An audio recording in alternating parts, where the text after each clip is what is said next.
Ce qu'il faut bien comprendre, c'est que chaque entreprise doit faire un choix managérial, entrepreneurial. C'est un problème de risque et c'est aussi des conséquences pour l'entreprise. Alors comment choisir? Quels sont les facteurs de détermination de savoir si oui ou non on prend ce système et on le met en place ou pas? Il y en a 6 principalement. Le premier, c'est que le système dans son ensemble est considéré comme illégal, à savoir le fait que le Conseil d'État a déjà prononcé par 2 arrêts des annulations d'une partie de la réglementation. La deuxième chose, c'est que le système des souches que nous connaissions jusqu'à présent, les fameux reçus TVA, est un système qui est toujours légal. C'est tellement légal, d'ailleurs, que l'administration admet que si le système de caisse ne fonctionne pas, que ce système de souches doit être mis en vigueur et doit être remis aux clients. Troisième chose, les mesures sociales. Les fameux flexi-job, cotisation zéro, les heures supplémentaires récupérées ou non, toutes ces mesures extrêmement compliquées prises par une loi de novembre 2015, ce sont des mesures qui ne sont pas encore finalisées.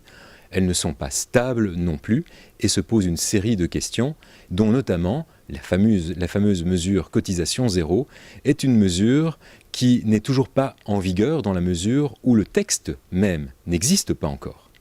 Enfin, l'insécurité juridique, nous sommes en plein dedans. Pour le moment, on ne sait pas si oui ou non le contribuable est assujetti ou pas à ce système et quelles sont les exceptions et les conditions d'application.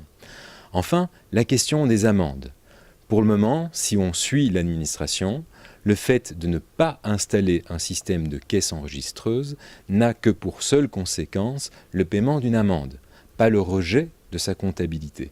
Ça, ce sont les différents éléments qui permettent d'apprécier le risque de placer ou de ne pas placer un système de caisse.